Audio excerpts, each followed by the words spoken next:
Good morning, this is Keith Flynn. I'm here with Brian Jackson. We're the Tulsa Fathers Rights Lawyers, and we're here to talk to you a little bit more about protective orders. Brian's got a few ideas about how to save your concealed carry license. Yes, under Oklahoma law, when you have a concealed carry permit, there are specific conditions you have to meet to have it, and they have to be maintained to keep that license. And one of them is you can't have a protective order against you for domestic violence. If you get a protective order, that's a final order. One of the requirements of the statute is that you have to surrender that license to the Oklahoma State Bureau of Investigation, and obviously we don't want that to happen. So this is another good reason if you ever get served with one of these things, you want to get a lawyer involved right away. The statute specifically says a final protective order.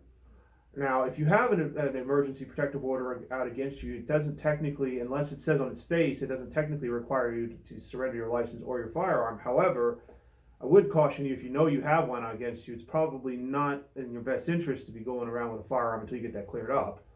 However, legally speaking, the language actually says final. So this is where getting a lawyer involved is really important because they can save that for you. And Brian, don't they write on those protective orders? And when I say they, I mean judges often write additional language on those formulaic protective orders they issue, and sometimes pertains to the firearms. Is that right? Absolutely. If there is a known firearm involved, the judge can, and they will, write on there, surrender firearms to the sheriff's department and then basically prohibit you from possessing. And obviously, if it says that and you don't surrender the firearm, you're going to be looking at criminal consequences for that refusal to comply. Mm-hmm. So once again, this is why you want to get a good lawyer involved, and this is where we can help you out. We litigate these all the time, and we are able to in many cases, they can be beaten. But assuming you can't beat it, you can at least get a continued protective order that won't permanently affect your ability to have a weapon.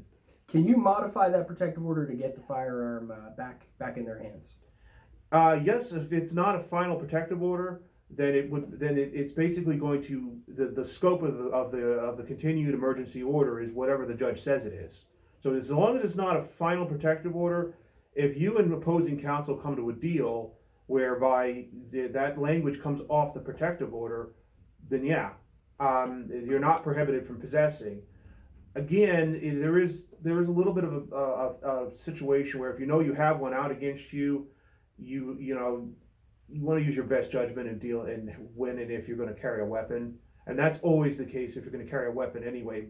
Protective orders notwithstanding, you want to be smart about it because if you make a mistake, it carries very serious criminal penalties. Mm-hmm. But in the context of today's discussion, yes, you can actually modify them to take that restriction off.